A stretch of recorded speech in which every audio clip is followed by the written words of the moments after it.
Hey everyone, I'm Teresa. If you're new to this channel, welcome. I do a bunch of different videos, usually childcare related or theater related, but I do other things as well. So today I'm going to give you 10 tips for nannies that could help you with the job. So, I actually have been in childcare for 10 or 11 years now between babysitting, daycares, working as a nanny, even my experience from working with kids as a Sunday school teacher for years. I have a lot of experience, and so I thought I would share some of my tips with you. These are not ranked from most important to least important, so yeah. But I will say the first one I'm about to say might be the most important. So let's get right into it. All right, so the first thing is contracts. Contracts are huge. Contracts cover things like your schedule, when you're getting paid, how much you're getting paid, time off, and all of those little things. It's almost like the business agreement, if you will. And since it's a written contract, if something were to happen, say the parents don't pay you when you're supposed to get paid, then you can take that down to small claims court and say, hey, this was the written agreement between me and these parents. I haven't been paid in like 2 weeks. So contracts are super important, and I can do a whole separate video on what should be included in your contract. The next thing is trial periods. I wish I did this with one of my families because it didn't work out in the end. And because I had already signed the contract, I felt like I was already in a binding contract with this family. So, trial periods are just periods of times to try out if you are going to fit with the family. Now, keep in mind, it's not always are you the right fit for the family? It's also is the family a right fit for you? I wish I known that sooner because my situation was the family was just not a good fit for me. These periods can be 1 to 2 weeks, they could be a few months, and you should be getting paid for these periods as well because it is still work.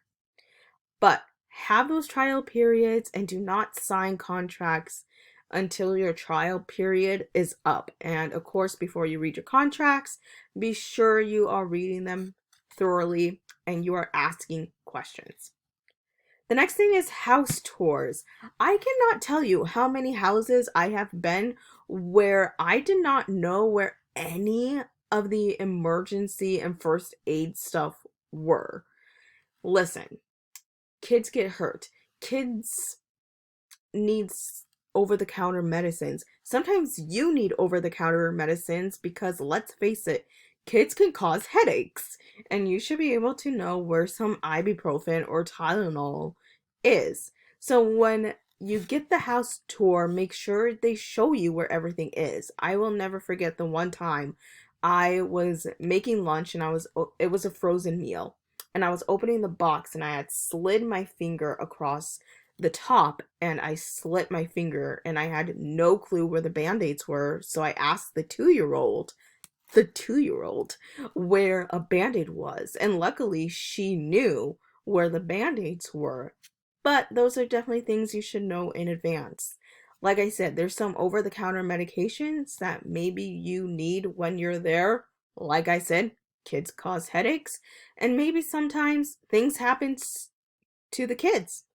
Things happen with the kids, and you might need some over the counter medicine to help them as well. Generally, if it's like a teething baby and they're getting Tylenol every like 4 hours, generally I've had parents leave that out. But like I said, things happen.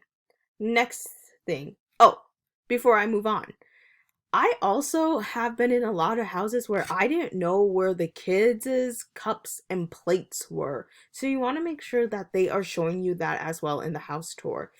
Have a thorough tour so you know where everything's at. Make sure you know where a fire extinguisher is at as well. Nothing should happen, but again, life happens. All right, moving on. Hard nose. Now, if the kids are fairly young, the parents probably don't have anything that they're like, no, I don't want this for my kid. I'm not okay with this. But you want to be sure to ask the question ahead of time. Just ask them if there's anything that is like a solid, no, we are not comfortable with. It could be having snacks after a certain time. It could be having sweets after a certain time. It could be neighborhood friends coming over. Anything that the family is not comfortable with, they should bring that up as soon as possible. And you should ask the question. And I would say, probably in the interview, you can ask that question. The next thing is, I already mentioned it, but neighborhood friends. I will never forget the first time that I was babysitting and these neighborhood friends wanted to come over, and the parents didn't tell me anything about this. They didn't say if it was okay or not. And so I had them over, and the grandpa, I think, came home, and he was just kind of like, it's okay, but like you should have asked beforehand kind of thing, but he didn't actually say anything. So you want to make sure you ask about that because yeah, neighborhood friends are still a thing and you just want to make sure you're following the parents' rules. Next thing is where extra clothes are. I cannot tell you how many times I have experienced a blowout or just something completely disgusting and I had no idea where underwear was and pants were. So you want to make sure you know where those are as well. To go along with that, you also need to know where the extra wipes and diapers are, or pull ups, or whatever a kid who is not potty trained is using. Again, there's been lots of times when I have been with a child, I ran out of wipes, I ran out of diapers, and nobody ever told me where the extras were. So you want to make sure you know that as well. You also want to make sure you know where the cleaning supplies are at. Again, kids are messy as heck. And you want to make sure you can clean up after yourself, that you know where the broom is, you know where the Swiffer is, the wet jet, whatever. You want to know where all of that stuff is so you can clean up the kids. If they use paper towels a lot, then you want to make sure you know where those are and where some extras are as well. I was going to say also you probably want to make sure where like extra toilet paper is too, because I've had situations where I've gone to the bathroom or the kids have gone to the bathroom and we literally don't know where the toilet paper is and it's an awkward situation. Luckily, you could use wipes, but yeah. Anyways, moving on. The next thing is emergency contacts. This is such a huge one. It's such a basic one that people have really forgotten it over the past couple of years. And you really want to make sure, even if the parents are at work, that there's someone else you can call if something happens. Sometimes a parent might be in a meeting and their phone is on vibrate, or they, I don't know, something else happens and you need to just call somebody else. So make sure you have somebody else to call if something were to happen.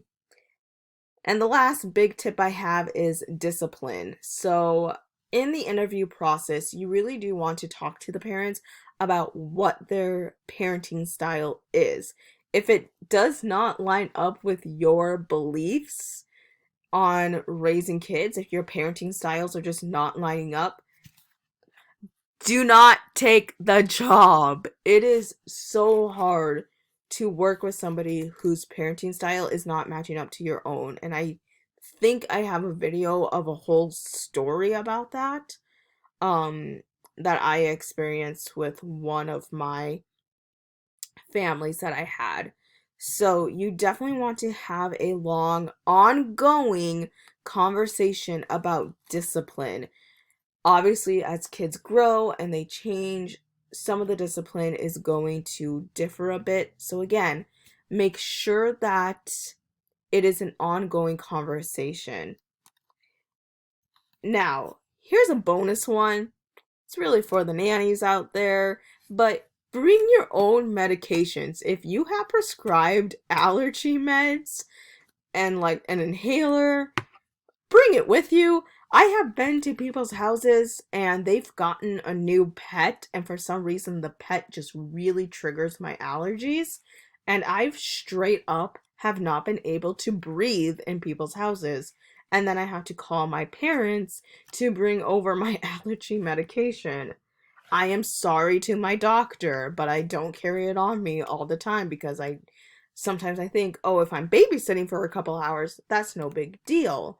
But bring your medications. If you want to bring your own over the counter medications, you can do that as well.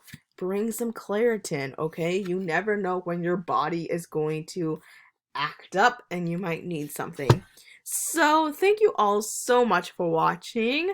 I hope this was useful to all of you. I am so sorry. My hair is just bothering me. It is post shower day and my hair is naturally wavy slash curly, so it does what it wants.